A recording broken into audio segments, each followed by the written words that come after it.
através de assistências sociais, através de programas de fortalecimento. Porque se a agricultura não planta, a cidade não janta.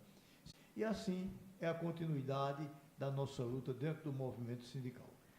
Muito bem, estou recebendo o programa Balaio de Cultura e Conversa. Estamos recebendo aqui o Araújo Sindicato, você é tesoureiro, né? Isso. Você é o secretário, é o homem do dinheiro, é o tesoureiro Tita Santos, que é atual presidente da entidade. Nós vamos conversar com o Tita daqui a pouco também a respeito dessa situação, mas nós vamos veredar inicialmente com Araújo as questões mais antigas, tá certo? Por exemplo, como foi, Araújo, em pleno regime militar, em plena ditadura, em plena perseguição ao homem do campo, como vocês conseguiram ter um jogo de cintura, de passar por esse sistema, e quais foram as dificuldades?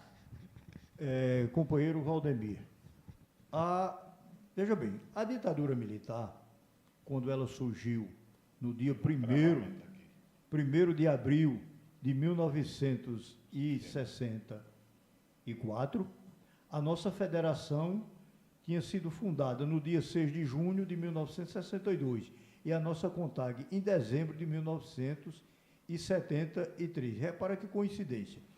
O nosso primeiro presidente da FETAP foi Manuel Gonçalo, que era ali da cidade de Panelas de Miranda, Panelas, que era como conhecida. E o nosso primeiro presidente da CONTAG foi exatamente Lindolfo Silva, que era do Rio de Janeiro. E a CONTAG era instalada no Rio de Janeiro. Então, a perseguição foi tão forte que Manuel Gonçalo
amigos do Balaio de Cultura, estou aqui no município de São Bento do Una, no agreste de Pernambuco. E nós temos aqui uma história inusitada. Nós vamos falar com o senhor, que ele viveu aqui trabalhando como coveiro, se aposentou e tem uma devoção e não saiu mais daqui. Como é o nome do senhor? José Bezerra da Silva, conhecido como Coveiro, muito tempo aqui no cemitério de São Bento do Una. Eu cheguei aqui em 95, trabalhei 16 anos de coveiro. Trabalhei 16 anos. Enterrou um bocado de gente. Um bocado de gente. Gente pobre, gente rico. Rico, pobre, branco. Aleijado, de toda qualidade. Gente cego. Olha, só nunca enterrei um crente. Foi, né? Crente nunca não morre, não. Quando? Com 65 anos. Certo. Eu estava pela prefeitura. Certo, com 65 anos. 65. Hoje o senhor tem quanto? 70. Aposentou. Agora, para o senhor estar aposentado, seu Bezerra, não era para o senhor estar em casa, descansando? E por que o senhor tem essa devoção de vir para cá? Eu vou falar a verdade. Fale. Porque eu não tenho paciência de estar em casa, não. É mesmo muito neto. Sei. Uma suada, ele liga a televisão, liga a rádio, e é umas horas de neto. É por isso que eu venho para aqui, todo dia. Aí o senhor fica como se tivesse empregado de novo aqui. Como se fosse empregado. Muito bem. Quer dizer, o senhor se sente bem aqui, junto das catatumbas, dos mortos? Quando eu chego, me deito e vou dormir sossegado. É um sossego, aqui é um sossego. Sei. Nunca viu uma alma penada por aqui, não? Não. Não. Porque quem morre está dentro dessa gaveta ali, olha. Sei. Ali não sai mais para canto nenhum. Não sai para canto nenhum. Não vem assombrar ninguém, Olha, não. Isso é história. Sabe o que faz medo? Os vivos. Os vivos. Muito bem. Um dia eu cheguei aqui, 5h30 da manhã. Quando eu comecei a abrir o cemitério, aí um malandrinho bateu nas minhas costas. Eu quero agora seu celular e seu dinheiro. E não era morto? Não, se eu contar ao senhor o que eu fiz com ele, ninguém acredita. Mas conta assim mesmo. Ele bem magrinho, e eu também magrinho, velho. Olha, ô meu filho quer o quê, meu? Eu quero seu dinheiro, seu celular e seu dinheiro, não demora não. Eu estava na venda dele e derrubei ele. Muito. Aí corri e foi embora. Nem levou meu celular, nem... Eu tinha R$1 no bolso. Muito bem. Nem levou. Me diga uma coisa, mas o senhor já tem seu lugar aqui, sua sepultura, ou só vem ver a dos outros? O senhor tem sua sepultura aqui para quando o senhor falecer? Tem 2 catatumbas grandes. Dessa aqui, ó. Sei, dessa bem bonita, né? Foi enterrar a minha sogra, fiz uma catatumba no rio da minha sogra. Sei. Aí minha irmã morreu, minha irmã. Sei. Aí eu fiz outra catatumba, eu tenho minha morada certa. Muito bem. Eu e minhas irmãs. Quer dizer, e não está pretendendo ir para elas nem tão cedo? Não, eu sempre venho. Agora o povo me traz, né? Eu quero passar ao menos uns 10 anos vivo. Mais vivo, né? Olhar o movimento. Em todo canto. Aqui tem sossego, aqui não tem, é um não tem sossego. zoada, não tem internet, Não tem não tem videogame, não tem... Não vê nem aquele cantar. Um abraço, meu amigo. Muito obrigado. Parabéns pro senhor. E tamo aí. E o Bezerra Coveiro. Muito bem, um abraço, seu Bezerra. Até no rádio eu sou conhecido por Bezerra Coveiro. Bezerra Coveiro, né? Pronto, muito bem.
Bem, meus amigos do Balaio de Cultura e Conversa, hoje é dia 21 de fevereiro do ano 2024. Eu estou aqui no município de São Bento do Una, no Agreste, Pernambuco.